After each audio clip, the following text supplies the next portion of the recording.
మన రాష్ట్రంలో ఈరోజు దళిత జాతి మీద జరుగుతున్న అన్యాయాల మీద మన రాష్ట్రంలోనే 3000కి పైగా కేసులు నమోదయ్యున్నా కూడా జగన్మోహన్ రెడ్డి వ్యక్తిగత జీవితాల్ని దోషించడానికి తప్ప దళితులకి జరిగిన అన్యాయంపై న్యాయం జరిపించాలని పోరాటం చేసిందే లేదు.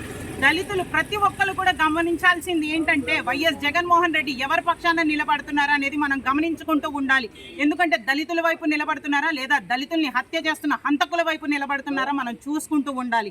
ఇది ప్రతి ఒక్క దళితులు గమనించి మన దళిత వర్గాన్ని కాపాడుకుంటారని ఈ 2024లో మన ఓట్లే ఆయన రాజకీయ భవిష్యత్తుకి దారి లేకుండా చెయ్యాలని నేను ప్రతి ఒక్కరిని కూడా కోరుకుంటూ ఈ క్యాంపెయిన్ దేనికి సంబంధించిందంటే దళిత జాతిని ఎంత అణిచివేస్తుందో అన్న విషయాన్ని దళితులకి అర్థమయ్యేలాగా చేయడమే మా ఈ ప్రయత్నంగా పెట్టుకొని మేము వార్డుల్లో తిరగడం జరిగిందండి. కానీ మేము తిరుగుతున్న సమయంలో అక్కడున్న దళిత సామాజిక వర్గం అందరూ కూడా మా బతుకుల్ని కాపాడే దిశగా ఉండే ప్రభుత్వాన్ని తీసుకురండమ్మా, జగన్మోహన్ రెడ్డి అయితే వద్దు అని చెప్తున్నారు.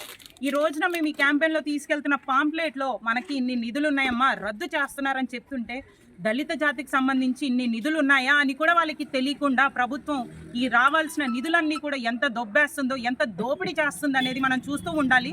దళిత జాతికి అక్క మామ మేనమామ అని చెప్పుకుంటూ ఒక్క అవకాశం ఇవ్వండి అని చెప్తే ఆ ఒక్క అవకాశాన్ని మా బతుకులన్నీ ప్రశ్నార్థకంగా చేసింది ఈ వైఎస్ జగన్మోహన్ రెడ్డి ప్రభుత్వం. మరి ఈ రోజున దళితులందరూ ఏ దళితులై ఓట్లయితే ఉన్నాయని జగన్మోహన్ రెడ్డి విర్రవీగుతున్నాడో ఈ వచ్చే 2024లో అదే దళితులు మా వర్గాన్ని ఎలా అణిచివేయాలనుకున్నాడో ఆయన రాజకీయ భవిష్యత్తునే అణిచివేసే విధంగా దళితులు ఈ రోజు సమాధానం చెప్పడానికి సిద్ధంగా ఉన్నారని జై భీమ్, జై భీమ్, జై భీమ్, జై భీమ్.